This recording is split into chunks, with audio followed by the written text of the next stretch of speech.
and welcome back to my YouTube channel. So, taas ang energy kagad. So, sa video na to, may idea na kayo kung ano ating gagawin dahil nasa title pa lang. Dahil matagal na po sa akin itong ni-request. Hindi ko na po matandaan kung kailan nagawa nitong what's in my fridge na ito. Hindi ko alam kung anong challenge ba to or what.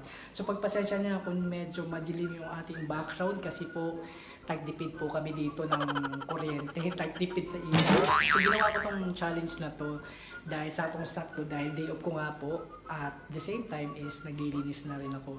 Kasi isa po sa mga favorite kong gawin na house chores is maglinis. Yun po yung talent ko, yung paglilinis. So sana pati sa pag-ibig, no, yung kalat sa pag-ibig kaya ko din linisin.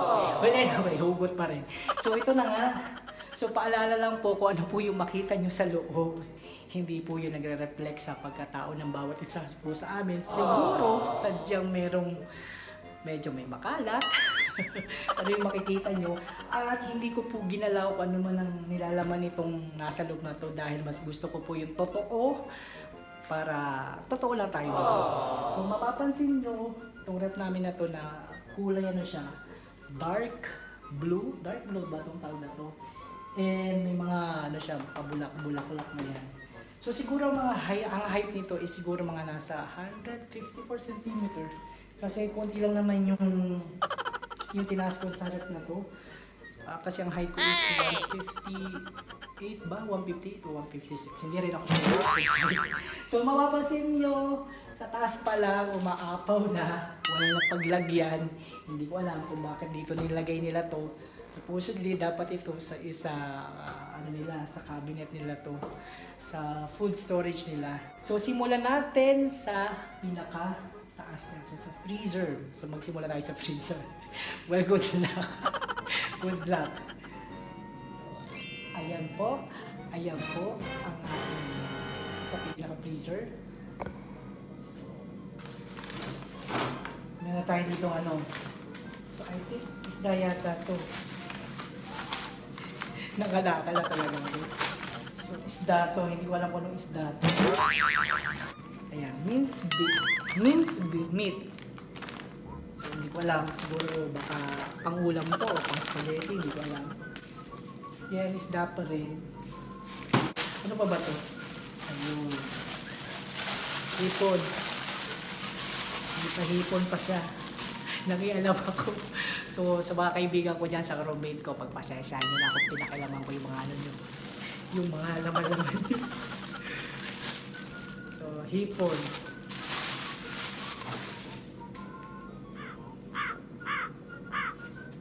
Ano ba to? Frozen liver? Oh, liver. Ala, expired na to. Expired na, oh. May 20, expired na siya. So, ilang buwan na? Isang buwan na siya expired. So, tapong ka na. Expired ka na. Buti na lang, no? Naggumawa tayo ng ganito, no? At least nakakalakal natin kung ano yung mga expired at kung ano hindi. So, chicken. Hotdog. Green peas na to. Actually, hindi ako mahilig sa mga frozen na items. Sa mga frozen na pagkain. Kasi mas gusto ko talaga mas fresh bilhin para mas okay yung lasa kaysa sa frozen. Wala akong against sa pagkain ng frozen, pero much better pa rin kapag yung fresh yung kinakain natin, di ba? May pa butter pa. So, yan lamang yung laman ng pinaka-freezer. So, sabi ko nga, kung 5 tao ang mag-occupy dito, hindi kakayanin kasi nga sa sobrang liit talaga, hindi magkakasya. Gusto man naming bumili ng pang isang buwan, pero hindi talaga siya magkakasya. May mga ice siya dyan. Yun lang. Yun lang yung laman ng pinaka-freezer.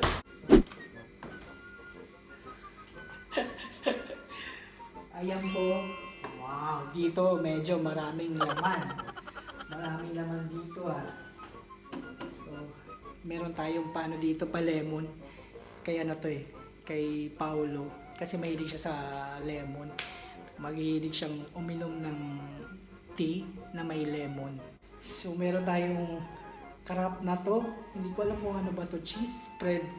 So, expired na. Expired na nung pa last year. Expired. Expired na to. Uy! Makamamatay yung kakain yan. Ayan, meron tayong Barrio Fiesta dyan. So, binili ito sa Asian store. So, masarap ito sa kapag kayong kakain ka ng mangga o kaya sa kare-kare. And, expired na rin siya. April pa. 2019. So, 3 items na po yung nakukuha ko expired. Ito, panty. Pero, ba't ganon? Parang wala na siyang wala na naman. Tinamad na yung magtatapo nito, may-ari nito. Wala na laman, oy! Wala! Ginoo. Ito. Cream cheese naman to. Cream cheese.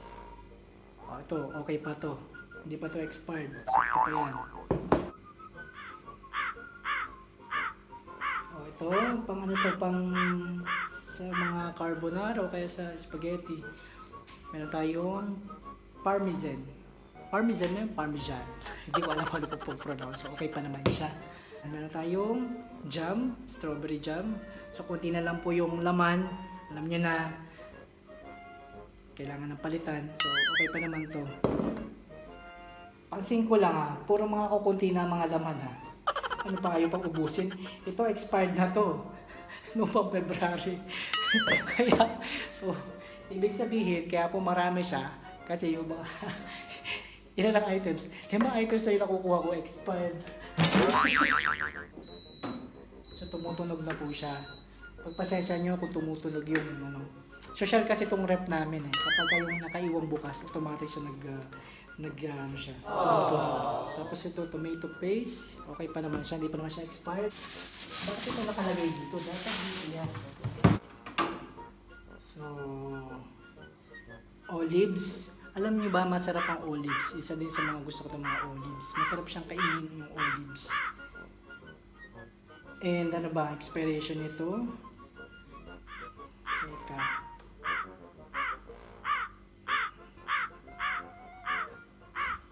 Hindi pa naman siya expired.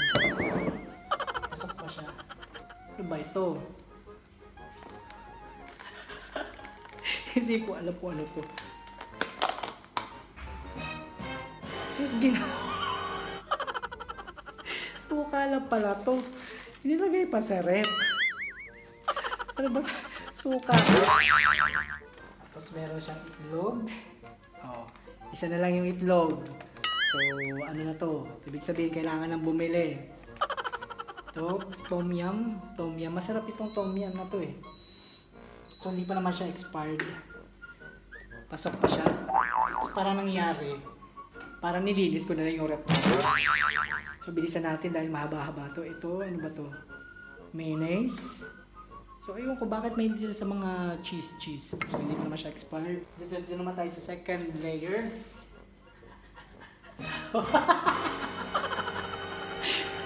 Kanin po yan, totong. So, hindi ko po alam kung kanino to. Pero sa lalagyan pa lang, mukhang alam ko na kung sino may nagmamay-ari nito. So, totong pa lang, shout out naman dyan, totong pa lang. Ano ba to? Ilang araw na ba to? Ito, itlog. So, mayaman pa siya sa itlog. Ilan ba tong peraso? Ilan bang peraso pa yung itlog? So, may 13 pang natitira. So, buhay. Kung sino man may-ari nito, buhay ka pa. Aabot ka pa. Tapos na tayo sa second layer. Dito naman tayo sa third layer. So, ang system nito, para talaga lang maglilinis ako. Meron pong siya. Parang, leche plan. Leche plan to.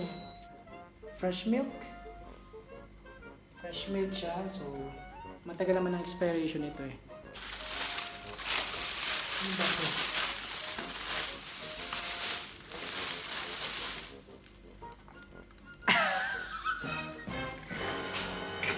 Hindi ko maintindihan kung ano pa to. Ginoo. Bakit kulay green na yung kulay?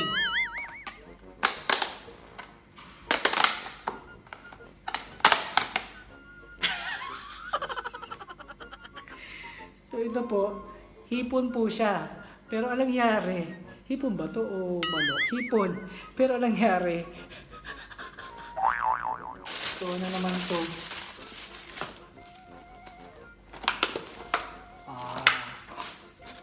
Pwede pa to. Ano ba to? French fries? Mukhang masarap siya. Hindi mo na akin pero kung pinakain ko. Okay pa naman siya. So sa pork layer na tayo. Oh, meron mga patwist na ganito. Alam ko na kung kanina to. Ang tigas. So next, ito pa rin, yogurt. So kay Paulo to. Ito tayo sa pinaka side. So again, yogurt pa rin. Kay Paulo pa rin yan. So pati itong 2 piraso na lang.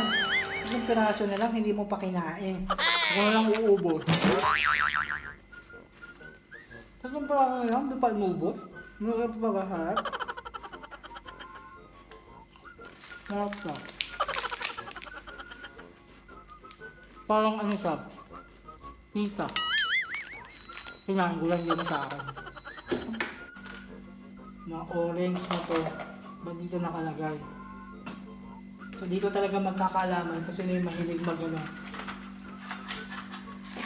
Yung mahilig pumunta ng mga fast food. Mga nagdadala ng mga ketchup.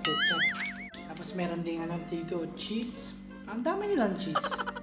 Tapos meron tayong ito. Ano ba to? Mga pasas yata ito. Kasi mga ano lang, creamer. Mga ganito para sa pamagkakape.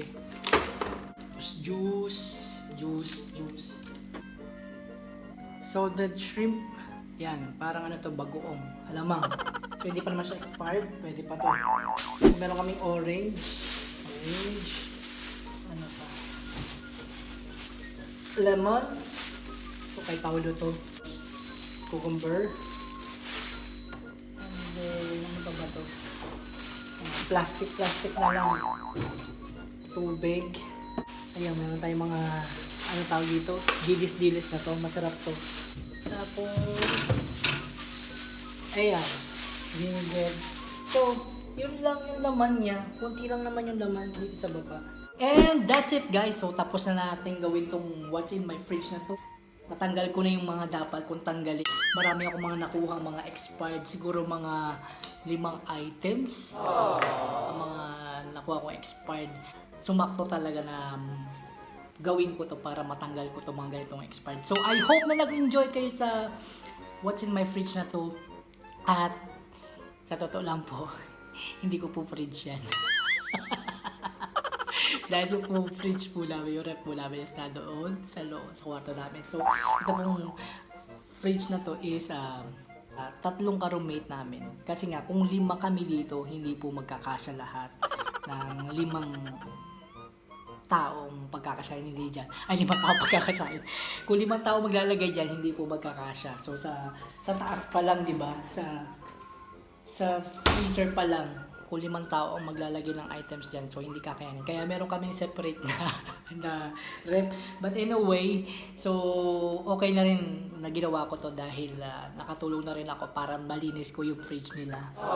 So kung nagustuhan nyo yung video na to, just give me a thumbs up and comment down below. At salamat sa patuloy na panonood nyo sa aking video. At salamat sa patuloy na magandang message na kino-comment nyo na sobrang binabasa ko lahat at sobrang natutuwa ako dahil maganda yung feedback nyo. So hanggang dito na lamang ang video na to. Huwag nyo kalimutan mag-subscribe sa akin channel at i-click nyo rin yung notification bell para kapag may gagawin po akong video, pag may bago akong video is updated kayo. So hanggang dito na lamang at hanggang sa susunod ulit na vlog. So bye bye! Appear naman tayo dyan!